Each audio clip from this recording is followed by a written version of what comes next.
which has been around for about 8-9 months now. So anybody here who has used IronWASP so far? Okay, 2 people. Okay, 3. Okay. I want to, but I cannot. You cannot because it's not on Linux. Yeah. Okay. All right. So we'll take care of you later. I'll give you a Windows license later on. Okay. So how many of you here do web application security assessments? Yeah. So that's probably half the audience. Okay. So IronWASP is an open source application to assess the security of web applications, right? So when you look at tools for doing web security assessment, you usually have the automated scanners, right? So I'm sure people here would have heard about AppScan, WebInspect, Aquanetics, tools like that. Anybody here who has not heard of these names? AppScan, Aquanetics, or WebInspect? Yeah. Okay. So that's just 3 of you, right? So these are basically commercial tools available for web security testing. And these tools are fairly easy to use. Now you do have open source equivalents for them. Most of them written either in Python or Ruby. And although these tools are meant for experts and they are highly extendable, but then they involve a bit of a learning curve, right? And being CLI only tools, they're not really that easy to use.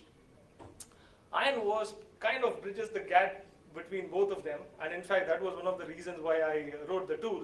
It gives you the ease of use of a commercial GUI based tool while retaining the power and flexibility of script based open source tool. So that's what IronWASP is basically, or you could say that's one of the biggest advantages of IronWASP.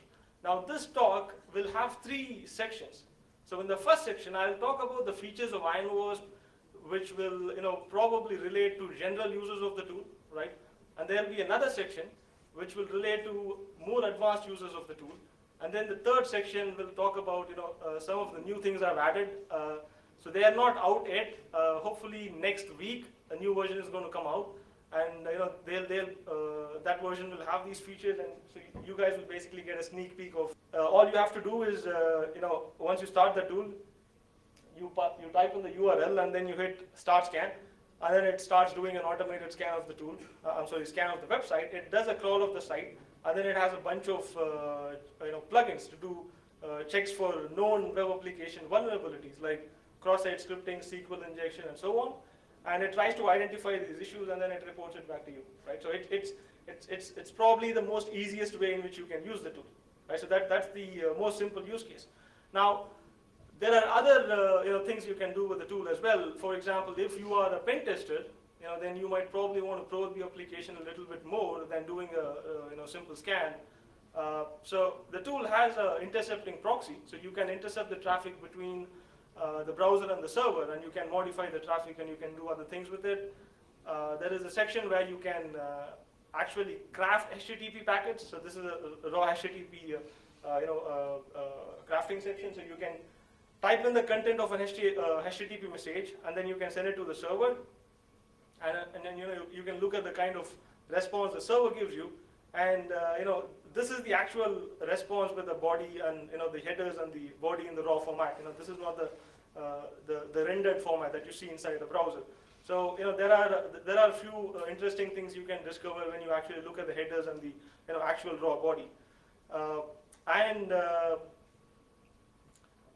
Apart from these, the automated scanning section also gives you a lot of flexibility. Rather than running a scan on a URL, that's probably like a heavy way of doing it.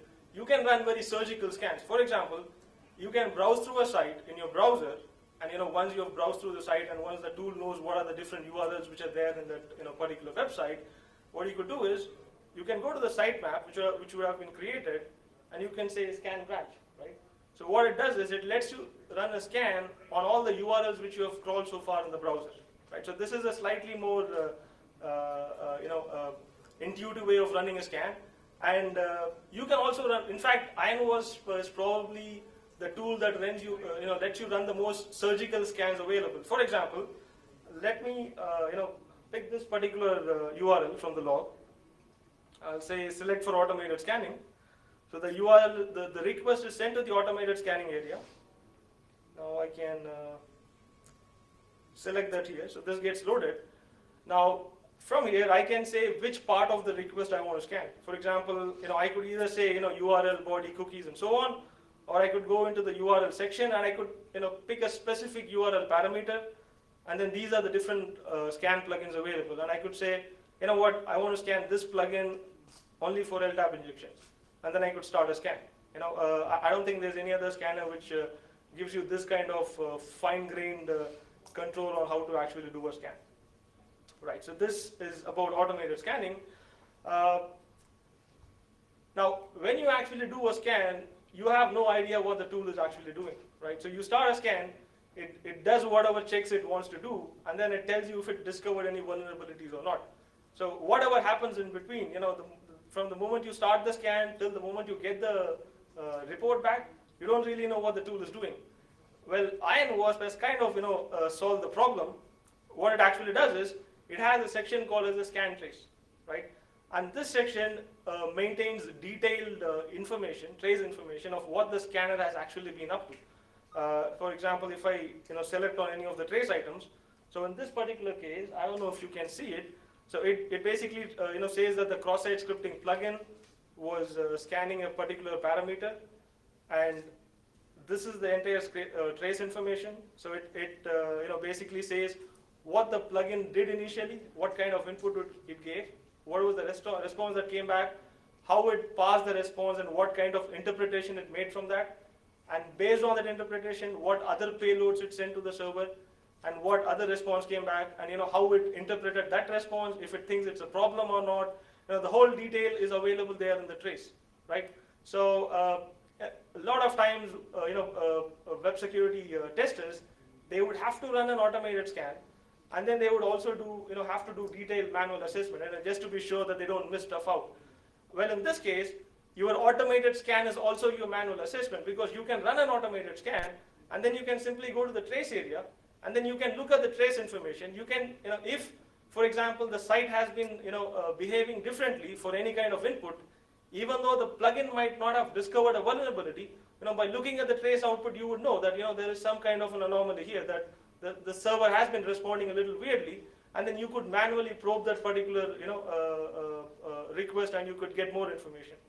And and if you look at the trace, for every line of trace that's available, there is actually, okay, for example, this.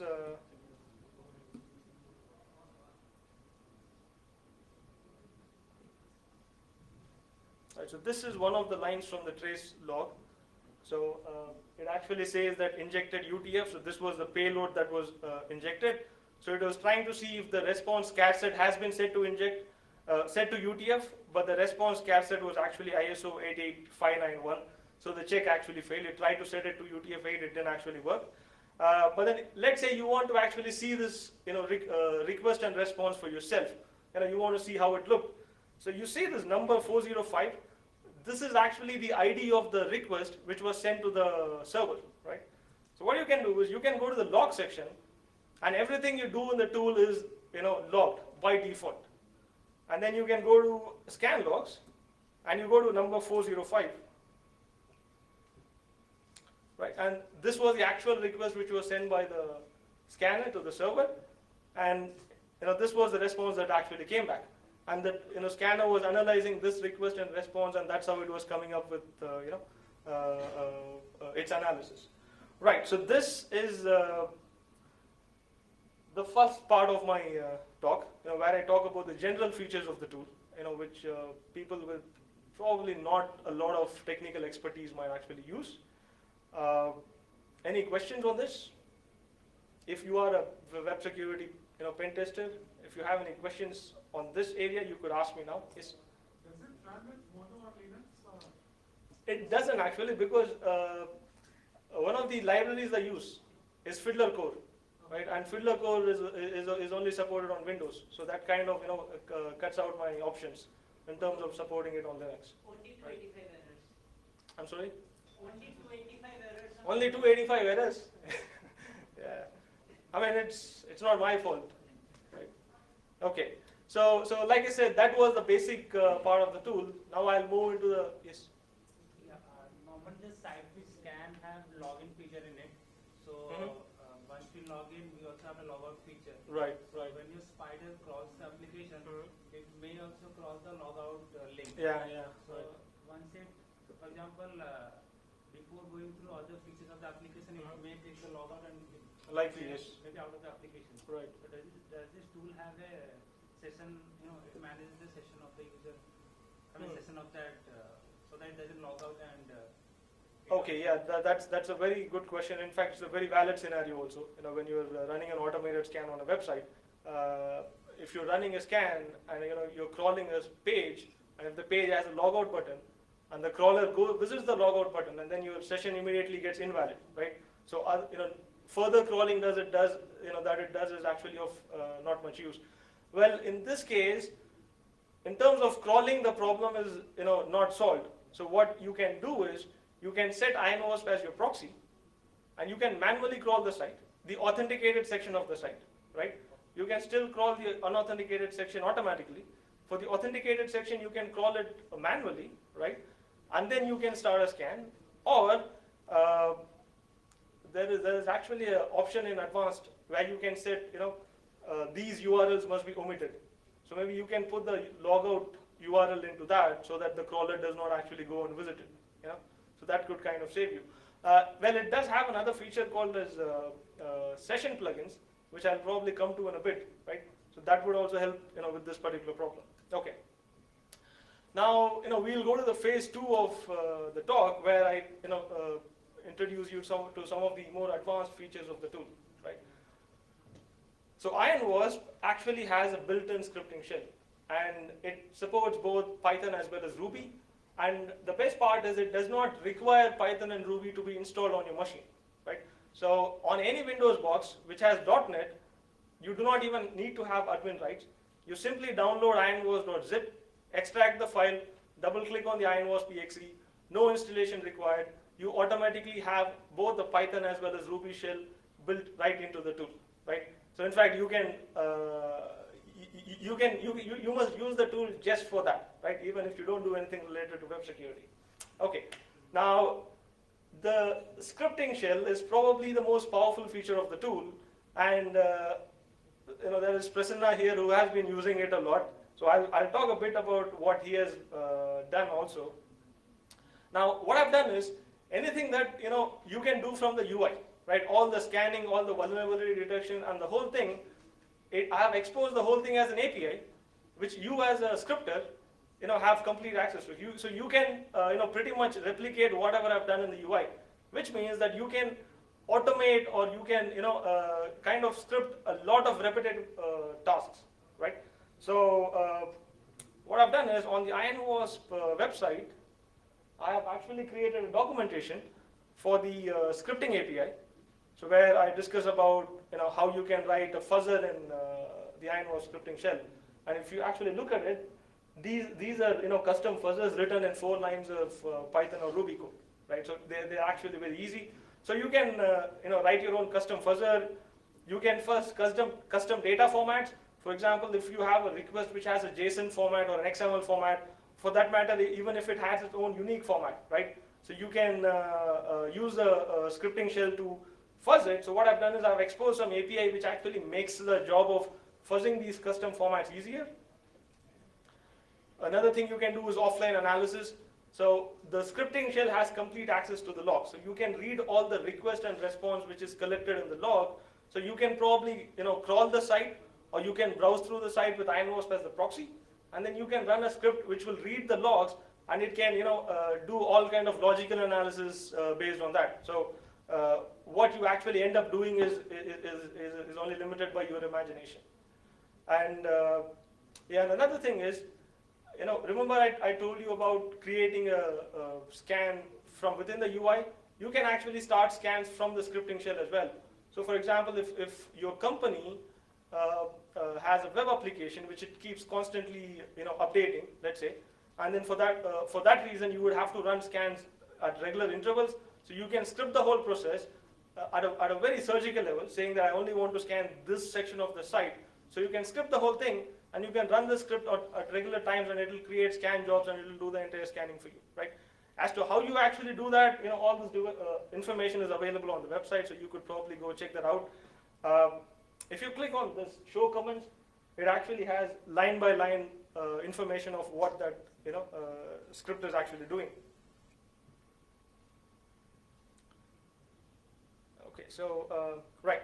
So and another thing that the tool actually lets you do is customize the scanner based on the design of the web application. Now, web applications, unlike servers, are unique in every case, right? So because you don't have one application written by one company like Microsoft, and the same thing is not deployed everywhere. Every company has its own bunch of programmers who create custom web applications. So each application is completely unique in its own way. So writing a generic scanner for scanning something which is as varied as a web application is a very tall order, right? And a lot of scanners try to get it as try to do a lot of guessing in the background as to how the application is actually designed, so that they can do a proper scan. But that's pretty much a shot in the dark. It's very hard to get right. So what IronWASP actually lets you do is it exposes a feature called as a session plugin, right? Now session plugins can be Python or Ruby plugins, and there is a specific structure of how the session plugin must be written. So in the session plugin, you can actually define the structure of your site as to if your site has an authentication feature, then you can define how the authentication feature is designed. If it has a multi-step a login form, then you could define how the multi-step login form is designed, right? So you can define the structure of the site in a session plugin, and then when you actually start a scan, you can say, for example,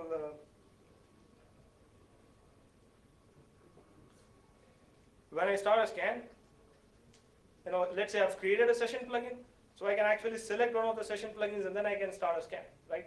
So now what will happen is, the existing plugins I have for cross-site scripting and SQL injection and so on, they will automatically adjust themselves to the design of the site so that they can do a proper site, scan of the site. It's almost as good as you doing a scan manually. As far as I'm aware, there is no other tool which lets you, which gives you this kind of control over your scanning process. But the catch is you must have some amount of scripting knowledge, because without that, it kind of gets tricky, right? Right. So that's the scripting area. Anybody here has done any kind of web application related scripting? Like send a web request to a server, look at the response, something even as basic as that. You have? Okay. So you have also? Scapy. Okay, so you are doing like raw packet creation. Okay. Anything at the higher level, HTTP level? No? So only one person? Okay. Okay, 4 other people. Right. So can somebody tell me what's the toughest part of creating HTTP packet and sending it to the server?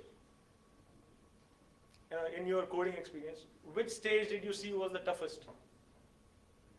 Sending post parameters. Sending post parameters, right? The reason it is tough is because you have to programmatically represent a request, right? So you have to create a request object, and you have to say, I am adding a new post parameter. This is the name of the parameter. This is the value of the parameter. So that is the most frustrating part of doing, fuzzing, right? So once you get that, so that is once you define the structure of the request, then sending it to the server and looking at the response is actually the easy part. Now, IronWASP has actually, solved the first part, right? So what you can do is, you can go to the HTTP crafter, you can physically type in the request, or better yet, if the request is being sent by the browser, right, you can intercept it with the tool so that the request is actually available in the log. So you go to the scripting shell. Now let me pick a request from here. Let's say this request, right? So this is in the scan logs, and the ID of the request is 406. So what I'll do is, I'll come to the scripting shell, and I'll say request.from scan log, and I'm giving the ID of that particular request in the log, right? So what it does is, the tool goes to the log, picks up that particular request, it parses it as a IronWASP request object, and now it gives it to me as an object, right?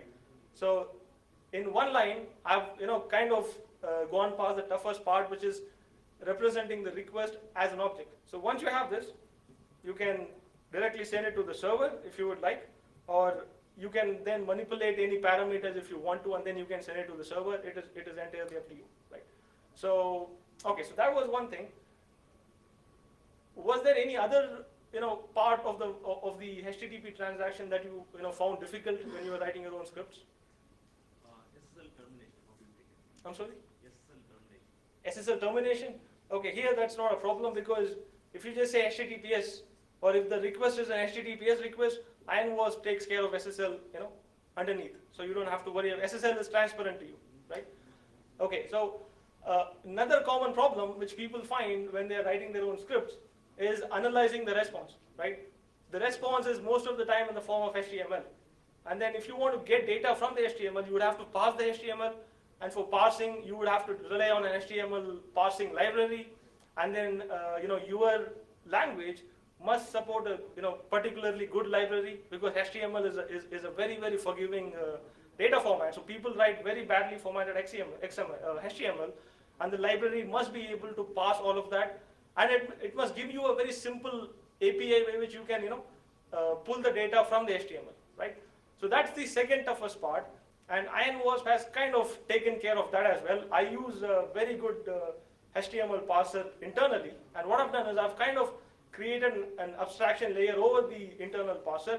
So there are only 3 methods that you would have to remember, and you can pretty much get any data you want from within the HTML. Now let me just show you an example of that. Like in this case, so this is the HTML from the browser. Now let's say I want to get the value of all the links, right? A very, very simple use case. So you've sent a request to the server, the response has come back, and you want to get the value of all the links that are there in the page, right? Very easy to do manually from the browser, but deceivingly hard to do when you're trying to write a script for this. So what I'll do is,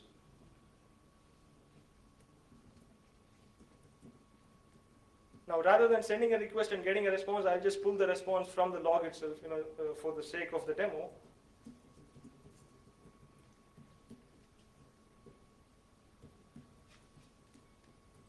So what I've done is I've pulled the session from the log, which contains both the request as well as the response.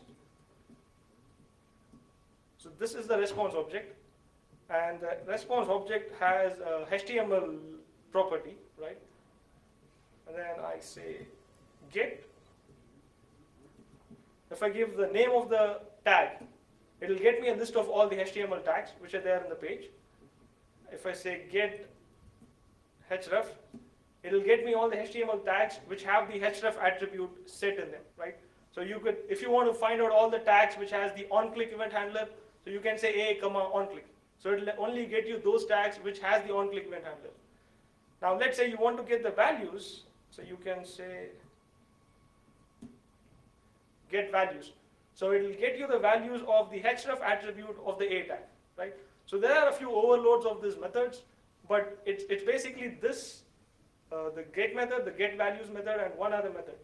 With 3 methods, you can pretty much get any data you want from the HTML in a single line of code, right? And yeah, and I think that is actually probably the most easiest way of getting data out of HTML.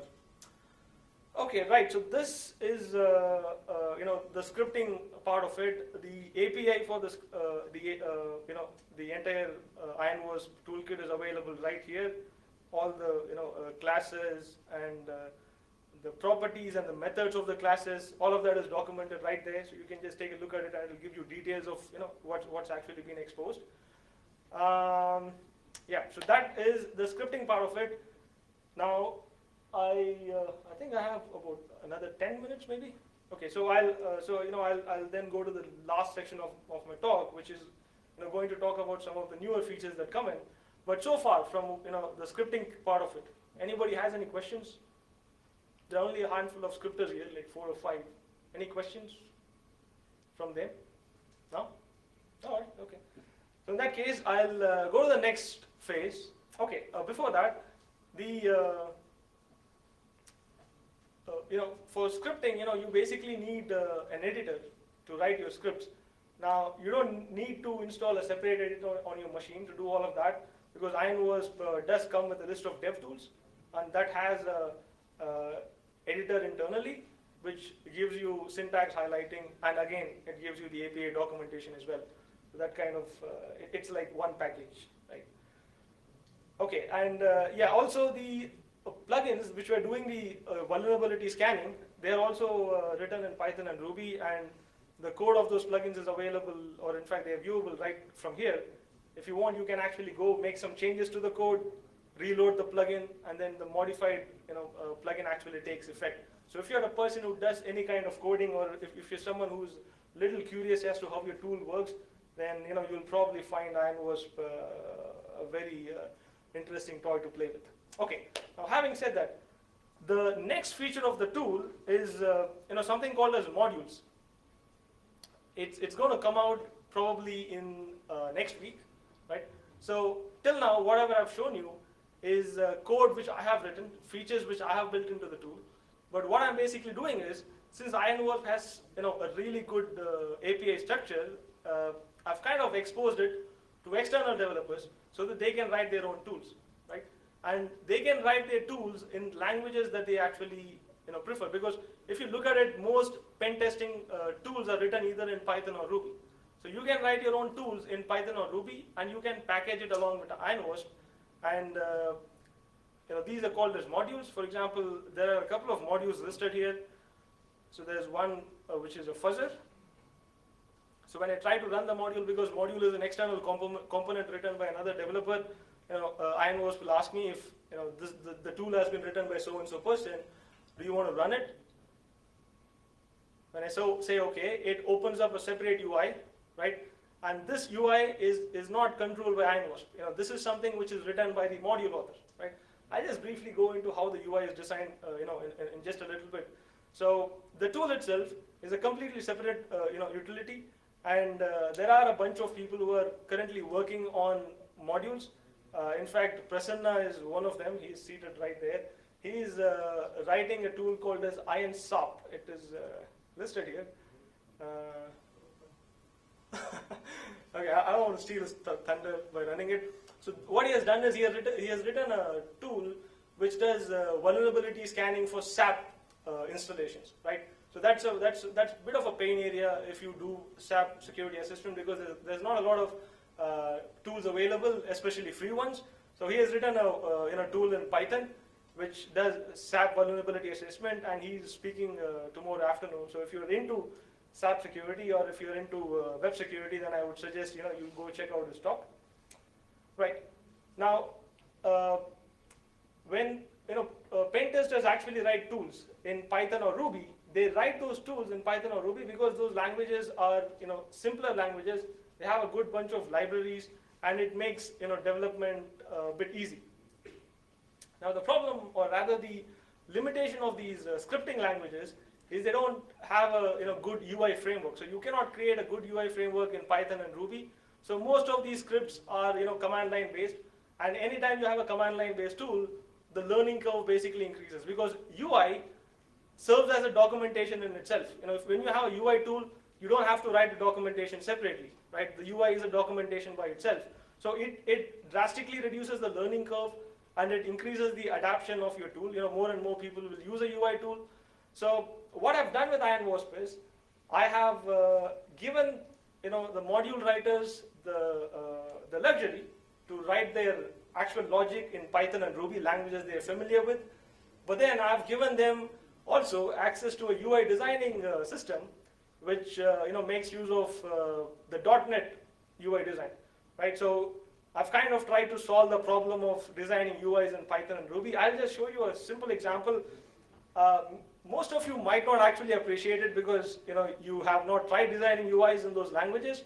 But then if you're a person who has actually tried to do that, then you might like it a little bit. Okay, so this utility is called as a UI designer. So what I'm going to do is I'm going to design a UI right in front of you. So I'll create a new design, right? Okay, so this creates the actual form. Well, let's put a label there, and let's say this is target URL.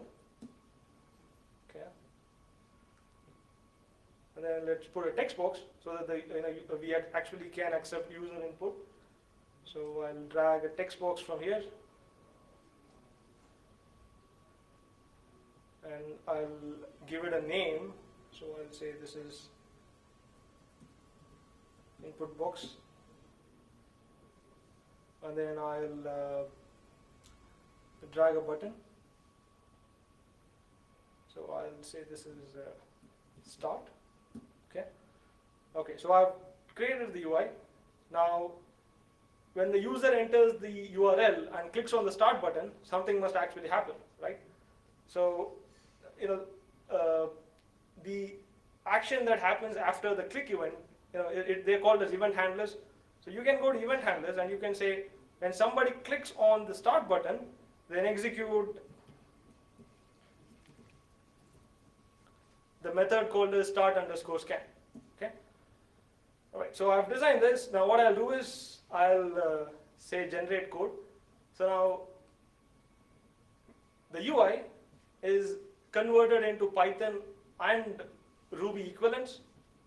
So I can copy this. I'm copying the Python code. I'll go to my scripting shell. I'll paste the code and I'll say execute. It actually runs the UI, right? So when someone clicks on the start button, what the programmer can do is he can define a method here called as start_scan, and he can write the logic that he wants to put when someone actually clicks on the button, right? So so this means the person can write the logic in Python and Ruby, whereas they don't have to worry about UI design, because I just designed a UI in front of you in probably like 2 minutes, right? So anybody can design a UI. Even if you're not a programmer, you can design a UI, right? So that's one of the features that's going to come out in next week.